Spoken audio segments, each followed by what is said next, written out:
Glória a Deus, louvado seja Deus. Santo, santo é o nome do Senhor. Irmãos, vamos aproveitar então. Cumprimento a todos com a paz do Senhor, amém? Amém. Vamos já aqui entrar na ministração da palavra em nome de Jesus. Glorificado seja o nome do Senhor. Gostaria que você abrisse a sua Bíblia em Gálatas, capítulo 5, versículos 16 ao 21. Oh, Deus maravilhoso. Eu estou aqui com meu esboço aqui pronto, tá, irmãos? Mas as referências, né, serão mostradas ali no...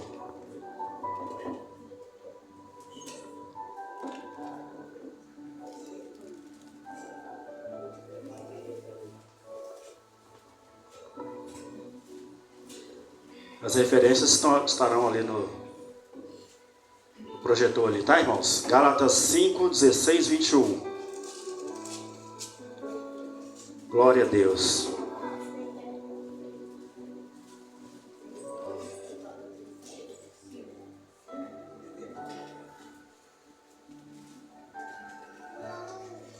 Amém?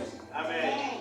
Assim diz a palavra do nosso Deus. Digo, porém, andai no Espírito, e jamais satisfareis a concupiscência da carne. Porque a carne milita contra o Espírito, e o Espírito contra a carne, porque são opostos entre si, para que não façais o que porventura seja do vosso querer. Mas se sois guiados pelo Espírito, não estáis sob a lei. Ora, as obras da carne são conhecidas, e são prostituição, impureza, lascívia, idolatria, feitiçarias, inimizades, porfias, ciúmes. Eu coloquei, né? Tá. Inimizades, porfias, ciúmes, iras, discórdias, dissensões, facções, invejas, bebedices, glutonarias e coisas semelhantes a estas, a respeito das quais eu vos declaro, como já outrora vos preveni, que não herdarão o reino de Deus os que tais coisas praticam. Amém? Glória a Deus. Vamos fazer um minutinho de oração. Altíssimo Deus e maravilhoso Pai, louvado e agradecido seja o nome do Senhor. Eu venho neste momento, Pai, te agradecer por essa maravilhosa oportunidade que é a de estar diante da tua igreja, diante do teu povo, Senhor, para ministrar a tua palavra. Pai, que não seja, Deus, a minha palavra, e eu me esvazio de mim mesmo nesta hora, Pai amado, e te peço, ó Deus, que toma esse momento nas tuas mãos, e que com poder e glória, Pai amado, o Senhor possa enviar para a tua igreja a palavra revelada pelo Espírito Santo do Senhor, que seja a palavra edificante, a palavra transformadora, a palavra abençoadora, Pai. Assim, meu Deus, em nome de Jesus eu oro e declaro que eu dependo da direção, da orientação do Espírito Santo do Senhor neste momento. Assim eu oro, te agradeço e te exalto em nome de Jesus. Amém. Amém. Graças a Deus. Amém. Irmãos, os irmãos estão vendo lá o título? A importância de se viver uma vida espiritual. Amém, irmãos? É exatamente isso que esse texto nos mostra aí. A importância de se viver uma vida espiritual, né? Irmãos, quando se fala em viver uma vida espiritual, né? Quando é uma mensagem que é para encorajar uma pessoa a viver uma vida espiritual, logicamente, irmãos, nós temos que falar contra a carne, né? Contra a carne, porque a gente bem sabe que a carne, ela milita contra o Espírito, ou seja, ela luta contra o Espírito, e o Espírito luta contra a carne, tá? E eu tenho aqui um grande motivo, o primeiro grande motivo para você buscar viver uma vida espiritual. Mas antes de eu te mostrar esse grande motivo, eu quero só fazer aqui uma comparação, ou trazer uma ilustração, né? Preste muita atenção, meus irmãos. Lembra da questão vamos colocar aqui um time de futebol, né? Eu, irmãos, de antemão, eu quero deixar bem claro para a igreja, é coisa minha, tá? Minha mesmo, viu? Com relação a time, com relação a uma partida ou qualquer coisa desse tipo, olha, vocês nunca verão, pode ter certeza, nunca vai ver esse servo aqui, né, vestido com a camisa de um time de futebol. Nunca. Nunca vai ver, viu? Porque eu penso o seguinte, irmãos, olha, aquilo ali acaba sendo o quê? Uma declaração de amor para muitas pessoas, né?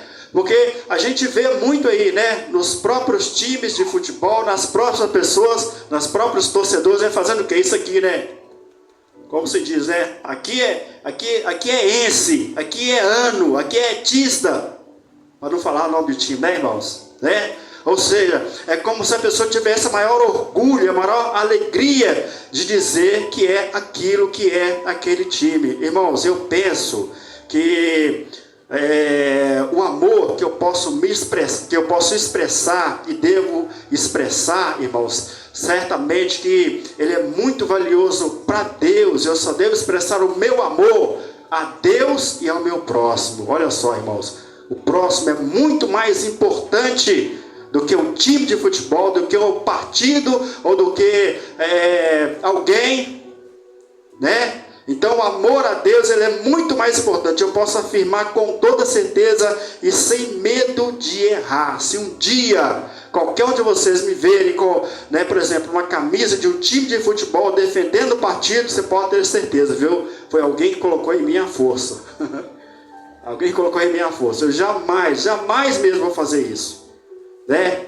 Então, olha só, meus irmãos, e olha só, então, muitas vezes, né, a criança nasce numa casa, numa família, e ali o menino está ali recém-nascido praticamente, e de repente vem o pai ou a mãe, que é torcedor de algum time, e faz questão de colocar ali a camisa do time naquela criança, e aquela criança vira uma torcedora daquele time. E o que vai acontecer, irmãos? Muitas vezes a pessoa vai poder mudar tudo na vida, mas não vai poder mudar para quem ela torce, o time que ela torce, não é verdade? É ou não é, irmãos? Então muitas vezes fala que a criança nasceu isso, aquilo outro, tal, nasceu nada, né? Foi coisa do pai ou da mãe que ama aquele time, ama aquela coisa ali, e quer que o filho seja da mesma forma, seja igual. Agora eu quero dar para você um grande motivo, o primeiro grande motivo para você procurar viver uma vida espiritual. Olha, irmãos, muitas vezes aquela pessoa que se declara torcedor daquele time, que se declara torcedor ou seguidor daquele partido, né? A grande maioria nunca vai trocar, nunca. Raramente alguém que, por exemplo, torce para algum time, de repente, né, dá uma loucura lá e muda para outro time, né? Eu conheço casos assim, mas é muito raro mesmo, né? Então olha só, abre aí comigo Mateus 26, 41, ou você vai ver na tela ali, ó, Mateus 26, 41. É antes, irmão, é o segundo slide. Mateus 26, 41. Pode voltar mais. Pode voltar todos. É isso. Mateus 26, 41. Olha só, o grande motivo para você procurar viver uma vida espiritual. Vigiai e orai, para que não entreis em tentação. Na verdade, o espírito está pronto, mas a carne é fraca. Então, olha só, está mostrando aí a diferença entre o espírito e a carne, a característica do espírito e da carne, né? Irmãos, o time pode ser o que for, aquela pessoa que é doente, que torce e que muitas vezes mata por conta de um time, muitas vezes morre por causa de um time, e essa pessoa nunca vai mudar. E eu digo para você, olha, por que você deve viver uma vida espiritual? Porque, irmãos, todos nós, sem exceção, sabe, irmãos, nascemos no lado mais fraco. Nascemos no time mais fraco. E qual que é, irmãos? Está lá, ó. O que é fraco ali, meus irmãos? A carne. Todos nós nascemos na carne. Então, naturalmente, nós nascemos no lado mais fraco, do time mais fraco. E aquele que é torcedor de um time, materialmente falando, ele nunca vai mudar. Mas nós temos esse encorajamento para mudar de lado, para mudar de time. Ou seja, sair da prática carnal, da concupiscência carnal, para viver uma vida espiritual. Então nós temos, irmãos, que estabelecer esta mudança em nossas vidas, largar os prazeres da carne de lado e procurar viver uma vida espiritual. Amém? Seguindo aí a referência aí, no mesmo livro de Gálatas 5:17, já é a próxima aí, fala sobre a luta, né? Porque a carne cobiça contra o espírito contra a carne, e estes opõem-se um ao outro, para que não façais o que quereis. Olha só, irmãos, que coisa, né? Para não façais o que quereis. Ou seja, é como se existisse ali um cabo de guerra entre o espírito e a carne, onde um puxa para um lado e outro puxa para o outro lado. Mas com uma finalidade, irmãos, olha lá a finalidade. Para que não façais o que quereis. Isso é muito forte, irmãos. Sabe o que quer dizer isso? Quer dizer que, olha, quando a gente fala vida espiritual, irmãos, a gente está englobando ali o próprio Espírito Santo, amém? E quando fala de vida espiritual também, irmãos, a gente fala daquele homem interior, né? Aquele que está dentro da gente e que é oposto à carne, que quer fazer as coisas contrárias à carne. Amém? Então, muitas vezes, esse homem interior, esse homem espiritual, ele quer fazer as coisas boas, praticar as coisas espirituais, mas de repente naquela luta, naquele cabo de guerra ali, né, a carne está lutando para quê? Para que a gente não venha fazer o que a gente quer, ou o que o interior da gente quer, ou o que o homem espiritual quer. Do contrário, irmãos, é a mesma coisa, irmãos. A carne está doida para fazer algo, está doida para pecar, a carne está doida para fazer a sua vontade, para satisfazer a sua vontade. Mas naquela briga, naquela luta, naquele cabo de guerra, o seu homem interior, o seu homem espiritual, aquele que teme a Deus, está lutando também para quê? Para que você não venha fazer o que você quer através da sua carne, por intermédio da sua carne. Então isso é algo muito forte, irmãos. É ou não é um grande motivo para você procurar viver uma vida espiritual? Então você, como diz a palavra, né? Quem tem ouvidos, ouça o que o Espírito diz às igrejas. Então certamente que esse é um conselho maravilhoso para toda a igreja, para todos nós, irmãos, procurar viver uma vida espiritual. Amém? Romanos 7, 18 ao 21. Romanos 7, 18 ao 21. Olha só, irmãos, qual é a situação, né? Fala mais um pouco aí a respeito da luta, né, entre a carne e o espírito. Olha só a situação, o que o apóstolo Paulo relata aí nessa passagem. Ele diz assim, olha, porque eu sei que em mim, isto é, na minha carne, não habita bem algum, e com efeito o querer está em mim, mas não consigo realizar o bem, porque não faço o bem que quero, né? Claro que está falando do homem interior. Não faço o bem que quero, mas o mal que não quero, esse faço. Ora, se eu faço o que não quero, já o mal faço eu, mas o pecado que habita em mim, acho então esta lei em mim, que quando quero fazer o bem, né? Que quando quero fazer o bem, o mal, parece que parou ali, né? Não completou não. Glória a Deus. Mas é isso, irmãos. A gente vê aí uma coisa bem interessante nisso aí.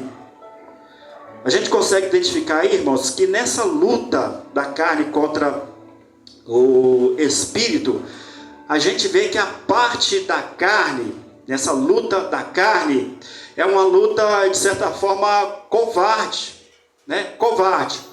Porque ela está ali agindo na vida do homem, na vida do ser humano, justamente para fazer com que ele venha fazer o que ele não quer. Ele quer fazer o bem, mas o pecado não permite que ele faça o bem, né? Ele está sempre sendo vamos dizer assim, enviado, né, ou impelido a fazer o mal. Então é como se fosse uma luta covarde da carne, né, da carne que nós vivemos nela, que habitamos nela. Em Romanos 7:22 diz que o homem interior tem prazer o que na lei de Deus. É isso que eu estou falando, né, irmãos? Nessa guerra aí, nesse cabo de guerra, né, tem um que só quer que você satisfaça os desejos, a vontade da carne, mas tem outro que quer que você faça o desejo e a vontade de Deus. Então, irmãos, qual escolher? Qual a decisão tomar? Continuar fazendo aquilo que muitas vezes vamos dizer assim, é gostoso, é delicioso, é maravilhoso, que é a vontade e o prazer da carne, mas que, como diz a palavra, né, em Isaías 59:2, que afasta o homem de Deus? Ou a gente vai preferir levar uma vida espiritual? Irmãos, por falar em vida espiritual, lembre-se de uma coisa: a Bíblia diz que Deus, Ele é Espírito. Deus, Ele é Espírito. Então, se nós servimos a Deus, irmãos, é interessante para nós continuar levando uma vida carnal, satisfazendo os desejos da nossa carne? E a Bíblia diz mais: Deus, Ele é Espírito. Importa que os que o adorem em espírito e em verdade. Ou seja, irmão, nós temos que ter uma ligação com Deus, uma comunhão com Deus. No culto, na mensagem passada, falamos um pouco acerca dessa comunhão com o nosso Deus, não é verdade? Então temos que ter esta comunhão com Deus. Temos que procurar levar ou viver esta vida espiritual, né? Ainda aí no livro de Gálatas, né, nós iniciamos aí com Gálatas 5:19 ao 21, né? Qual que é a leitura aí?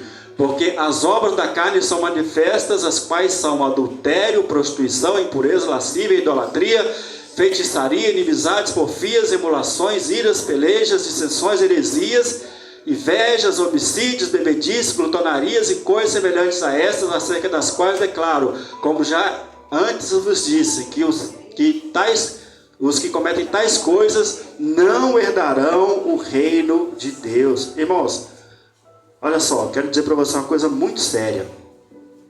É que a carne, mesmo sendo fraca, sabe o que pode acontecer? Ela pode vencer. Vai vencer, sabe para quê? Para fazer de você um derrotado, uma derrotada. Será que se você cair naqueles, como é que chama aquele ali? Aquelas palavras, substantivos, não é?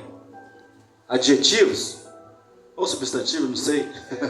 De repente eu acho que eu fugi da aula de português. Adjetivos, né? Será que se você cair num daqueles adjetivos ali, qual que vai ser o resultado aí? Você vai sair como vencedor? Não, né? Você vai ser um derrotado. Então, se a carne vencer, o resultado vai ser aquilo ali. Vai ser aquilo ali. E a carne vai vencer e você será, ou nós seremos, né, completamente derrotados, perdedores.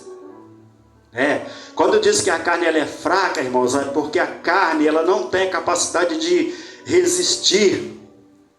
A carne se entrega muito fácil. Muito facilmente a pessoa se entrega a vícios, se entrega a drogas e se entrega a tudo aquilo que não agrada a Deus, quando a pessoa não está vivendo uma vida espiritual, mas está vivendo segundo os conselhos e a concupiscência da carne. Já por outro lado, né, irmãos, Gálatas 5:23, 24 tem uma sequência muito maravilhosa aí, 22 a 24, né? Mas o fruto do Espírito é amor, gozo, paz, longanimidade, benignidade, bondade, fé, mansidão, temperança. Contra estas coisas não há lei.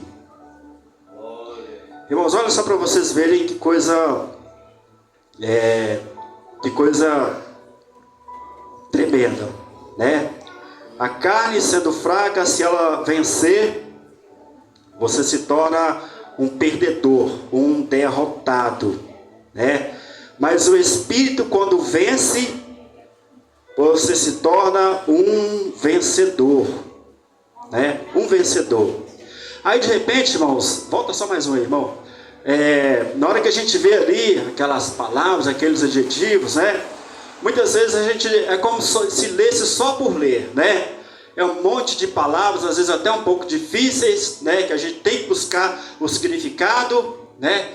E você lê aquilo tudo ali e tal, e como diz o outro, né? Passa batido, passa despercebido, né? Irmãos, eu quero dizer uma coisa. De repente você pensa assim: olha, eu não sou um adúltero, então aquilo ali não é para mim, né? Eu não sou impuro, eu não sou idólatra, não sou feiticeiro. Mas preste atenção, irmão, será que você está totalmente livre de todos aqueles adjetivos ali? Será que está, meus irmãos? Preste muita atenção, faz uma análise aí, né? Eu, particularmente, eu tenho muito medo, eu como ministro, como pregador da palavra de Deus, de pelo menos uma daquelas palavrinhas ali, uma. Eu tenho que vigiar muito por isso. Aquela última ali do versículo 20. Heresias, né? A gente está sujeito a isso, irmãos. Principalmente a gente que anuncia, que prega a palavra de Deus. O que é uma heresia, meus irmãos? Heresia, irmãos, é quando a gente fala alguma coisa, quando a gente prega alguma coisa que está fora da palavra de Deus, que está fora da vontade de Deus, sabe?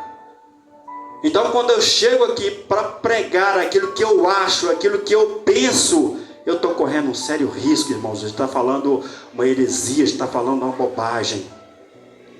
É por isso que os irmãos devem ter percebido, né, que ultimamente tudo que eu falo, tudo que eu prego, eu procuro a base bíblica, né? Estou mostrando ali no telão para vocês, para não correr o risco de eu falar o que eu penso. Irmãos, o que eu penso muitas vezes não serve para ninguém, não serve para nada. Não serve para nada, a minha opinião não serve para nada. Se não for algo segundo a revelação do Espírito Santo de Deus, não serve para nada, irmãos. E tem que ser do Espírito Santo de Deus, irmãos, porque o que sai de mim não serve. E a palavra é bem clara, que diz que o homem não pode receber nada se do céu não for enviado. Eu não posso receber nada se eu não for enviado por Deus. Você não pode receber nada se não for enviado por Deus. Isso é muito sério. Aí eu trago só uma alerta aqui, tá, irmãos? Qualquer pessoa que estiver pregando em qualquer lugar, fique atento àquilo que está sendo pregado, àquilo que está sendo anunciado. Se possível, confira com a palavra de Deus na hora ou depois. Mas preste muita atenção, que você não pode receber nada se do céu não for enviado para você. Com relação à palavra, com relação ao ministério. Amém?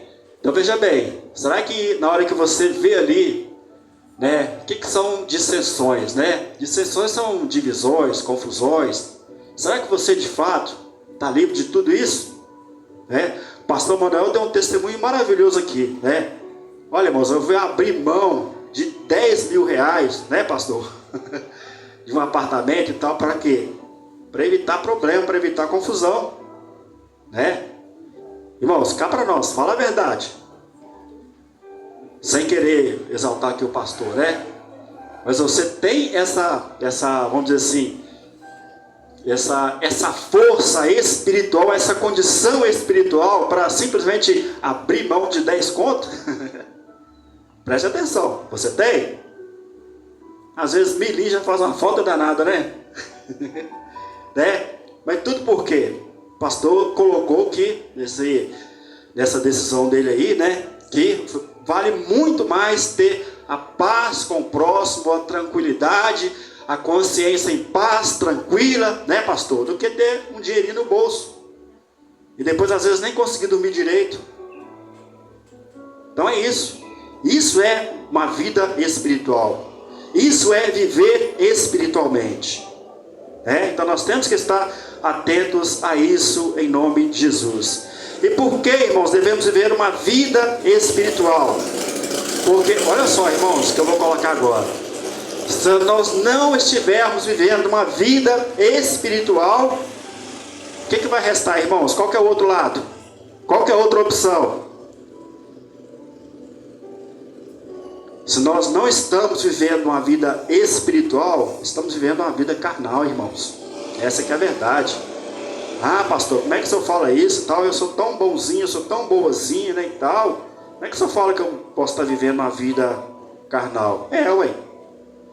Porque, olha, irmãos, segundo a lei da física, que os irmãos conhecem bem, 2 corpos não podem ocupar o mesmo espaço, pois podem? Não podem. Então, se eu não estou vivendo em santidade, em espiritualidade, eu estou vivendo em quê? Irmão, segundo uma lei da Bíblia, não tem como ser frio e quente. Porque qual que é o resultado de ser frio e quente? Tem um resultado, né? Claro, o resultado de frio e quente é o quê? É morno, né? E Jesus deixou bem claro que o morno está a ponto de vomitar, causa nojo no Senhor. Então tem que haver uma definição, né? Ou crente ou frio, né? Ou vida espiritual ou vida carnal. E ainda outra lei da Bíblia: não se jorra água doce da mesma forma, né? Como é que é? Não jorra água doce e água amargosa da mesma fonte. Ou seja, de uma fonte ou vai jorrar água doce ou água amarga. Então, irmãos, se não estiver vivendo a vida espiritual, está vivendo o quê? A vida carnal, né? Agora, outra lei da Bíblia: não tem como agradar 2 senhores. Agora, uma lei do Senhor Jesus em Mateus 12:30. Esse eu acho que eu não coloquei não, tá, irmão? Ele diz o seguinte: olha, quem não é comigo é contra mim. Né? E quem comigo não ajunta, espalha. Olha só, Jesus não está deixando bem claro aí que tem que haver uma definição, né? Tem que haver uma definição. Quem não é comigo é contra mim. E quem comigo não ajunta, espalha. Né? Então, por essas bases aí, eu posso dizer claramente: se a vida não é espiritual, ela só pode ser carnal. Só pode ser carnal. Então, isso é muito sério. Agora, irmãos, como viver de fato? Pode passar o próximo aí, irmão. Tem uma pergunta aí. Peraí, acho que eu pulei alguma coisa aí, né? Deixa eu ver aqui. Glória a Deus. Como viver uma vida espiritual? Como, irmãos? Como que a gente consegue viver uma vida espiritual? Se a gente está numa estrutura chamada carne, de repente você vira e fala, né? Mas é muito difícil, né? Viver uma vida espiritual. Muito difícil. Porque a carne, que ela é dita como fraca, né? Mas ela tem tanta força contra a pessoa, contra o ser humano. Mas como viver uma vida espiritual? Vou dizer para você que é possível viver uma vida espiritual. Pode passar o próximo aí, irmão. Mateus 26, 51 a 53. Eu digo para você que é simples, simples entre aspas, né? É só você procurar imitar Jesus, né? Jesus é o maior exemplo de uma pessoa que viveu uma vida espiritual, né? Olha só, Mateus 26, 51 a 53. E eis que um dos que estavam com Jesus, estendendo a mão, puxou a espada e, ferindo o servo do sumo sacerdote, cortou-lhe uma orelha. Então Jesus disse: embainha a tua espada, porque todos que lançam a mão da espada, a espada morrerá. Né? Então olha só, Jesus deixou uma nota no final ali, né? Ou pensais que eu não poderia agora orar a meu Pai, e Ele não me daria mais de 12 legiões de anjos? Isso aí, irmãos, foi na ocasião lá em que Jesus ele foi traído ali por Judas, foi entregue, né? E de repente um dos discípulos ali né, inconformado com aquela situação, sacou da espada e cortou a orelha do soldado ali do sumo sacerdote. Olha só, irmãos, Jesus tinha tudo para, vamos dizer assim, né? Teria tudo até mesmo para bater palmas ali para aqueles discípulos. Parabéns, discípulo fulano, você fez bem, né? Eles estão querendo o meu mal, me traíram, estão me prendendo agora. Você fez bem ter cortado a orelha desse abençoado aí. Mas Jesus não fez isso, ele fez o contrário. Ele foi lá e restaurou, curou a orelha daquele soldado, né? E ele falou uma coisa certa, né? Será que bastava eu orar para o meu pai aqui, ele mandaria legiões de anjos para me proteger, para me guardar? Ele poderia ter feito isso, mas não fez, né? Olha aí a questão espiritual, a vida espiritual, o exemplo espiritual